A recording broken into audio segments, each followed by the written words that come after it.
pagtingin ko sa aking orasan, 7:20 na pala. Mahigit 4 na oras na pala akong stranded sa Business Bay. Nagbabaka sakali pa rin na maayos ang tren hanggang sa in-announce na i-close na ang metro. So no choice kundi lumabas kaming lahat at maghanap ng alternatibong sasakyan. Pero paglabas naming lahat, walang taxi, walang bus. No choice kundi lakarin ito at suungin ng baha. Buti na lang nagkita ko ng kasabay, 2 kabayan. Ang maganda nito, iisang lugar ang aming uuwian. Lahat kami sa Tecum side at yan, liter na ang mangyan. At habang naglalakad kami, napagkwentuhan namin ang mga baha sa Pilipinas na tayong mga Pinoy sanay na sanay maglakad sa ganitong uri ng sitwasyon, lalo na sa baha. Nako po, ay basic lamang ito sa atin na kahit tayo napapagod, nagagawa pa rin natin ngumiti.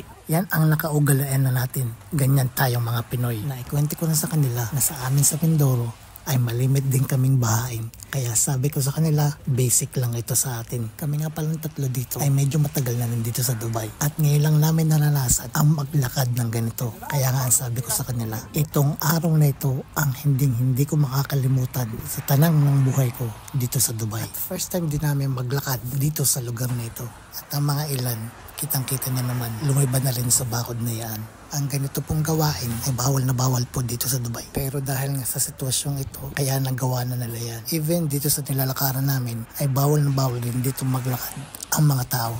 Kung may itatanong nyo pala kung gaano kalayo itong aming lalakad mula Business Bay Metro Station hanggang sa Tecum side, kaya abutin ng 4 na oras o higit pa. Pagmasdan ang larawan na ito para makita nyo kung gaano talaga kalayo ang aming lalakarin.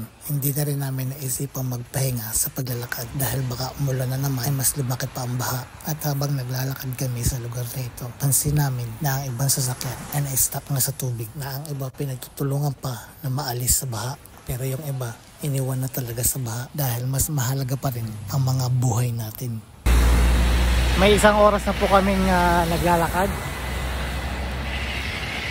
Wala pong magagawa. Walang taxi, walang bus, walang metro. Talagang napakahirap ng ganito sa Dubai. So kung makikita nyo naman po, bahang-baha po. At yan, mayroong standard ng mga sakyan.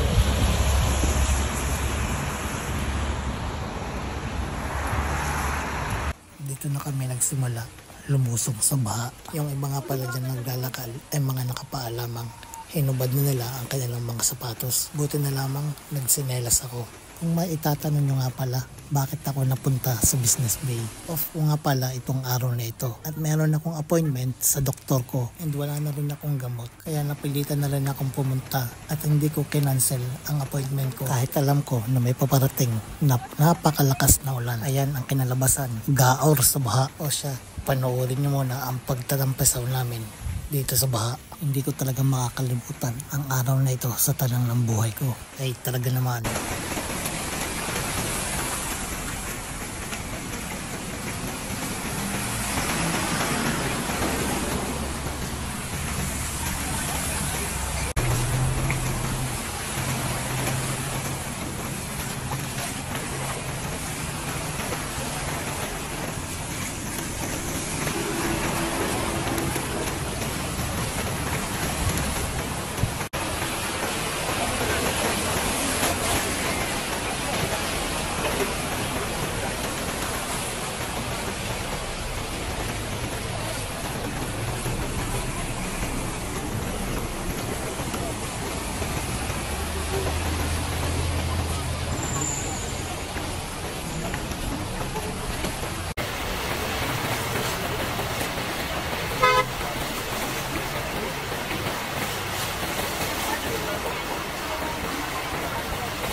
Mahigit 2 oras na kaming naglalakad at tanaw na namin ang Equity Metro Station. At kung mapapansin nyo, sandamakmak na sasakyan ang talagang na-stuck na dito sa daan na ito. Mag-aalas 10 na dito at tanaw na namin ang Mall of Emirates Metro Station. Humingiting na nga pala ulit kami diyan kasi 2 metro station na lang ang aming lalakarin. Sobrang dami talaga ng mga stranded na sasakyan At sobrang dami din talaga ng mga naglalakad na tao para makauwi lang sa kanilang bahay. Kasi nga, merong naghihintay sa kanila. Sana all may naghihintay.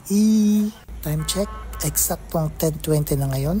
At andito na kami sa Masrek Metro Station. Isang metro station na lang at nandun na kami sa Dubai Internet City.